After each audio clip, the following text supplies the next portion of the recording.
let's take a look at question number 35. This is in the last section of the test where there's a total of 6 credits for every question. So we're definitely going to want to get this all right, showing all your work and all the necessary steps. So they're saying that given quadrilateral ABCD looks like a parallelogram, we'll find out more. Line AC and line EF intersect at H. Okay, I see that. They're telling us that EF is parallel to AD. Maybe we'll take note of that. So EF and AD are parallel. And then it says that EF is parallel to BC also. So that's making me think, okay, if BC doesn't touch EF, even if you extended those lines out for infinity, then BC is not going to touch AD either. So that means all three of them are parallel to one another. Then it tells us that AD is the same length as BC.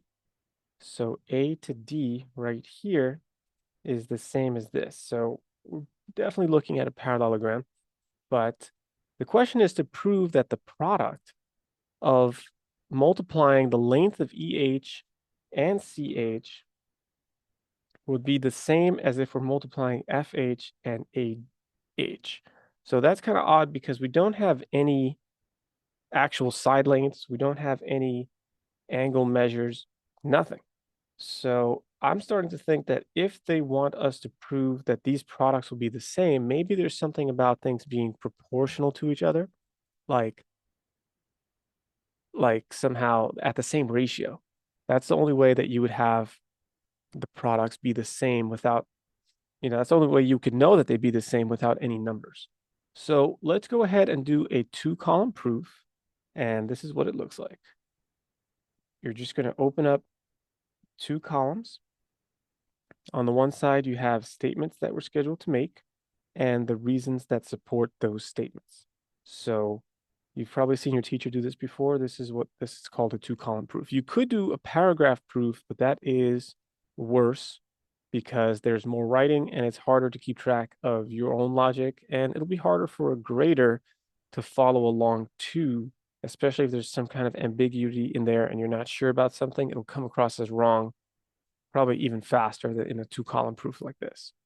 So let's just go ahead and start by saying that, everything that they said.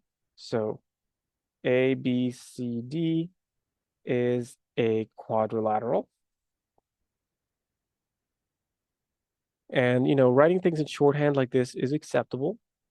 What else did they say? They said that AC intersects EF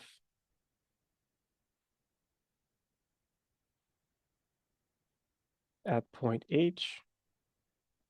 They're just rewriting everything that they wrote.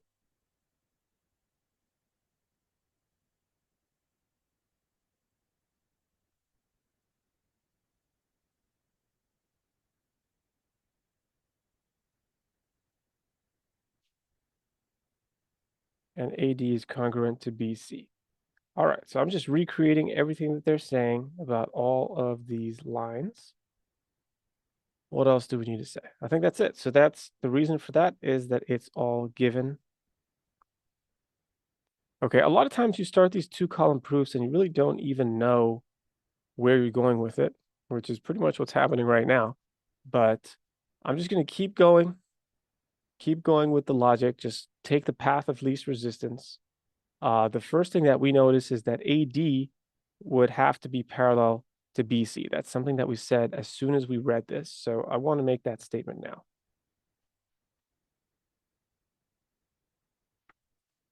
And I'm going to say that it's a little bit complicated of a postulate, but basically I remember having a hard time keeping track of postulates and theorems. So I just kind of wrote them all in a list in my notebook, and I would just memorize a list of them, like vertical angle, something about reflexive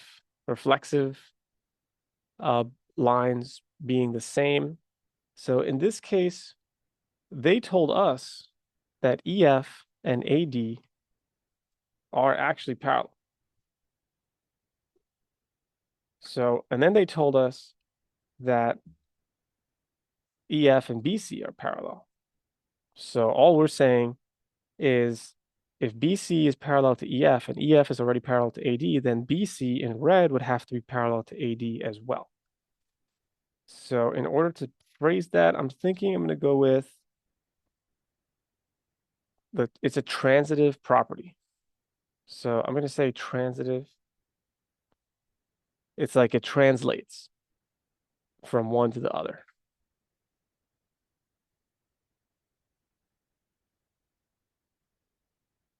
I'm inclined to say transitive property, but it could be a postulate.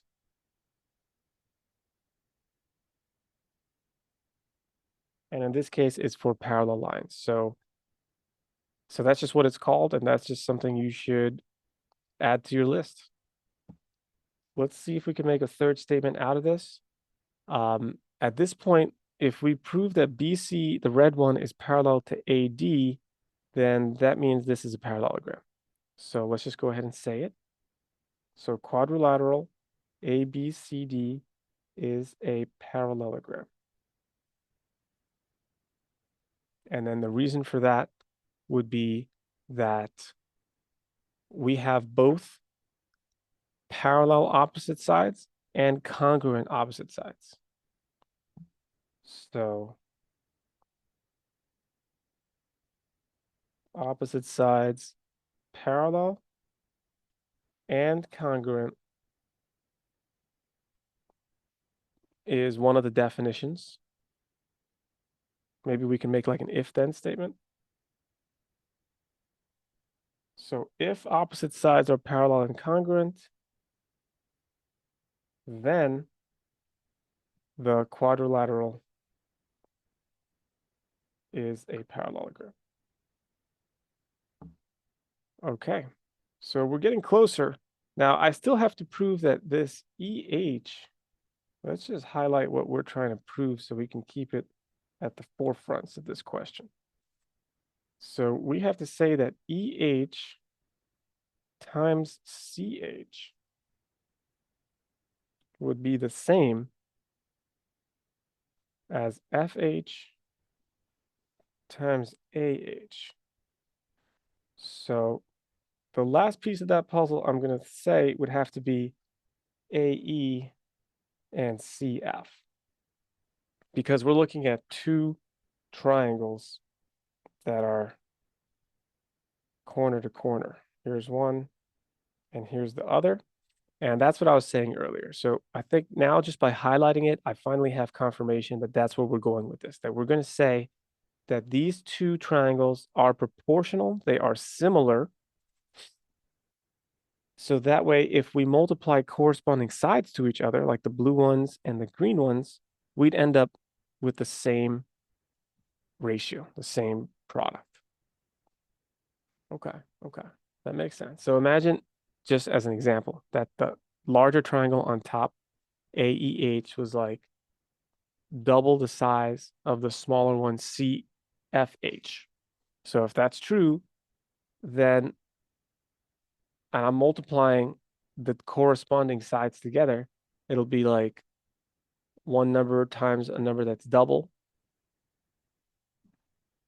It'll be like if we had like, let's do it this way. Let's say this was 2, and then this would have to be 4 because AH is a corresponding side to CH, even though they're not the same color.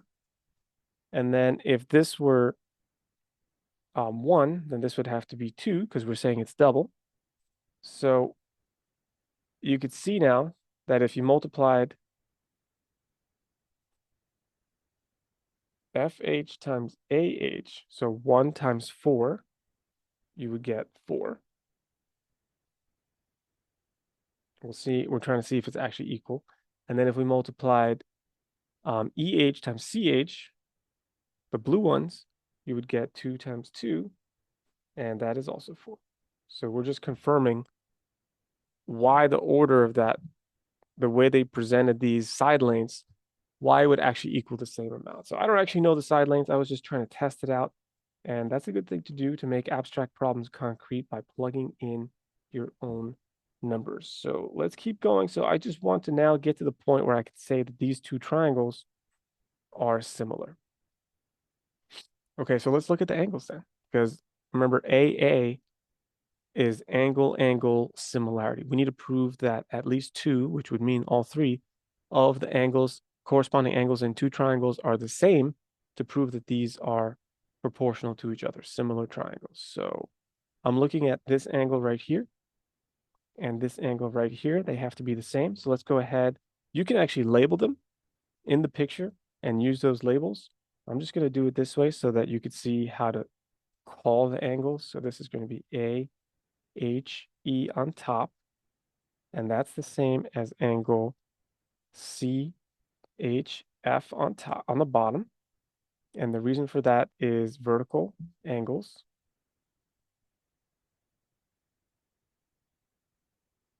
are congruent. That's just the definition of vertical angles. Okay. We need another pair. So what if we went ahead and said that FHE, this whole line, is like a transversal, right? It's like a transversal that crosses through these two parallel lines. So I don't know if we said that those two are parallel yet, but we could say that next.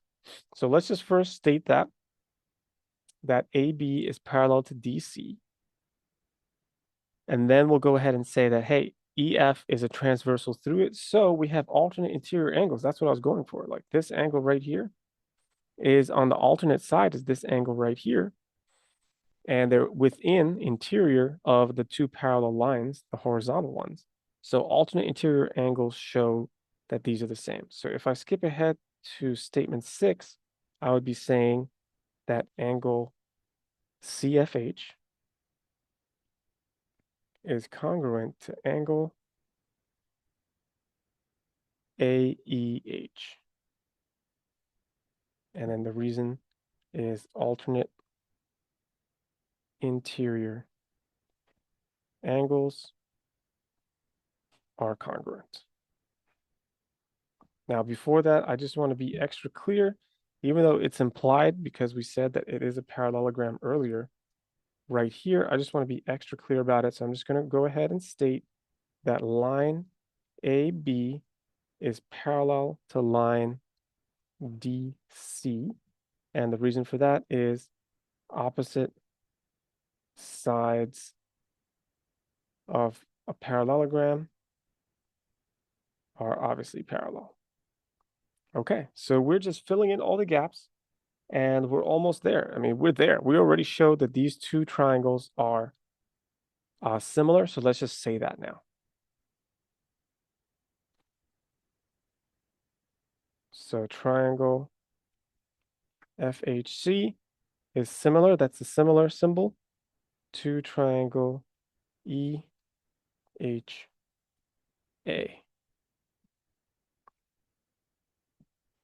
And that's because of the angle similarity. I'll just write that like this. Okay. So at this point, we're only like one or maybe two steps away from the final to finishing this answer. I'm going to go ahead and make my 8th statement that if these two triangles are really similar, then we can make a proportion. Let's make that proportion. So a proportion is just where you have two fractions set equal to one another. And I'm going to go ahead and use the numbers or use the sides that we were using when we put the numbers in. So HC, this would correspond to this, and this one would correspond to this one.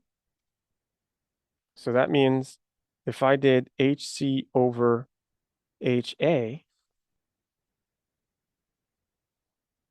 like that,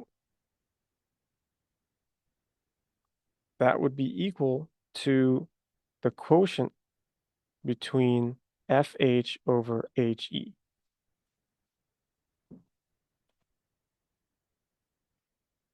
Those are the green ones. So what I'm doing is I'm doing small over the corresponding big side equals the small side over the corresponding big side from the small triangle over the big triangle. So the numerators are all small triangles. That's why HC and FH are there. And the denominators are both big triangles. So this is just going to be, what's the statement? What's the reason? What's the reason for this statement? Maybe I just want to say they're proportional. So let's just say in similar triangles, corresponding sides are proportional.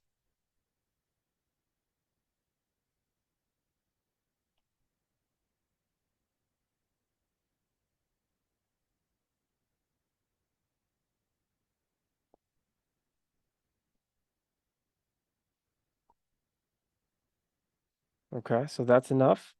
I remember not liking this unit exactly because I felt there was too much subjectivity in what kind of language I can use. The teacher was writing it differently than me, but this is really about logic.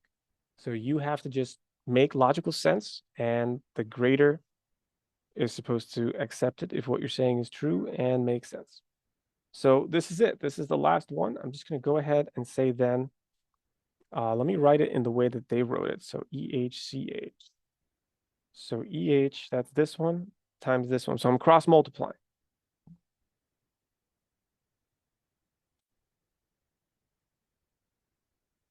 Okay, so when you cross multiply, you take the denominators and you move them over. So this one's going to end up over here now.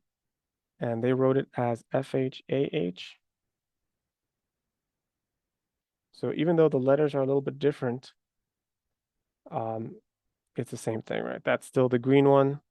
That's still HEEH, doesn't really matter. And then these are the blue ones. So that's it. That's true. That's been proven. And that's just through cross multiplication. So I could just say that there's many ways to say this. I'm just going to go ahead and say that we did cross multiplication. I think that should be accepted.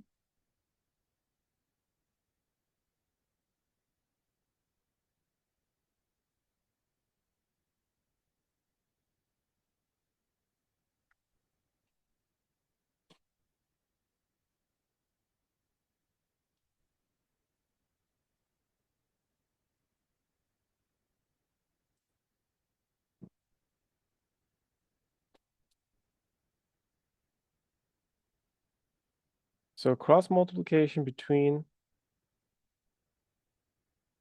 proportional fractions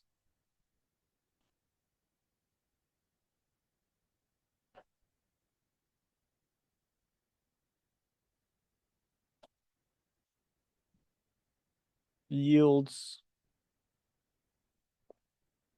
some kind of numerator to denominator product. I'm not even sure how to word this. We could say, let's try again. Let's try again. I don't like the way this is going. Once you start using the word yields, you might be a little bit off track. All right. I don't want to do like multiple steps because I could put in a step like step 8.5 or something in between these two and say that, we multiplied both sides by HE or EH rather, and then we multiplied both sides by AH, and that's just the result of that arithmetic. But that would take like two more steps. So I'm trying to just have one final reason that explains this with the use of the word proportion. So let's just say like in a proportion,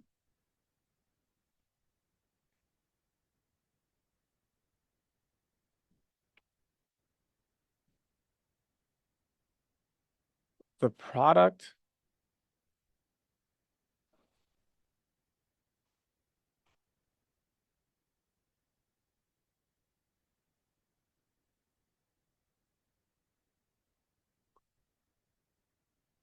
so EH and CH are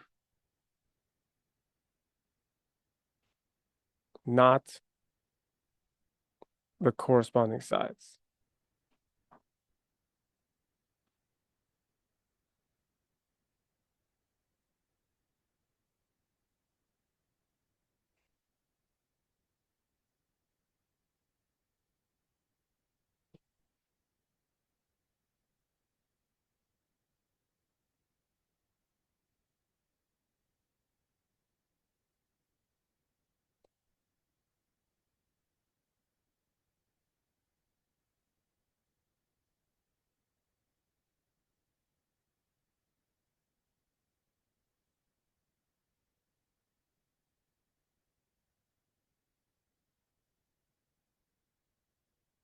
Okay, so that's the best I could do right there.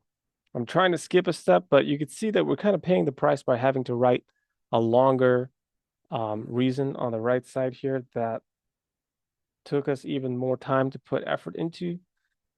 So let's go ahead and recap what just happened. All right, so we started out with this parallelogram looking shape. We weren't sure if it was a parallelogram. Then we read through all the givens up here. And first step, we don't really know where this is going. So we just go ahead and just with confidence, we know at least that we're going to have to do this step, which is to write down what's given and say that it's given. Okay, so we just did that. Then we went ahead and said the next logical thing. We're just following the path of least resistance, okay? These two sides are parallel, so then these other two sides have to be parallel too, and that's a transitive postulate. Okay, then already that proved that we have a parallelogram because of this reason over here. And then I was starting to see, okay, let me just compare the side lengths in the question that they're asking us to prove and see what's going on here. They were parts of two triangles that looked like they had to be similar. So that's when we started saying, okay, let's prove that they really are similar. So I wanted to get to this step. I was thinking about this seventh step when I did 4, 5, and 6. So I had to do a couple pairs of angles to prove that they were congruent to each other, this one and this one. And then we did this extra one just in case, even though it was implied that obviously these would be parallel if it's a parallelogram. And then that way we could say, okay, we had alternate interior angles with that transversal E to F. And then at this point, we had a couple options, but this is the key point right here. I'd say that statement 8 is the most important one because we set it up to be proportional to one another, where CH divided by AH was the same as HF over EH or FH over EH. And that was important right there. Then we could have done 3 more steps before we ended, but I try to force it with this non-corresponding sides thing. And I think that definitely would be accepted. There is an official like geometry way to say this, and they would say that in a proportion, it's called like the mean. So the product of the means equals the products of the extremes. That's like related to some other geometric mean theorem, but you could just explain it however makes sense to you. And if you wanted to, you could have just, instead of investing time in this reason, we could have just added a couple more steps here and just gone through the arithmetic of multiplying both sides by EH and multiplying both sides by AH, and then it would have been proven arithmetically. Maybe we should do that next time. Anyway, this is what a full correct 2-column proof looks like for question number 35. Definitely worth spending some time on proofs. When they come up, they don't come up in the multiple choice question section as often as they do in the short answer. So you're going to want to do a few of these for practice.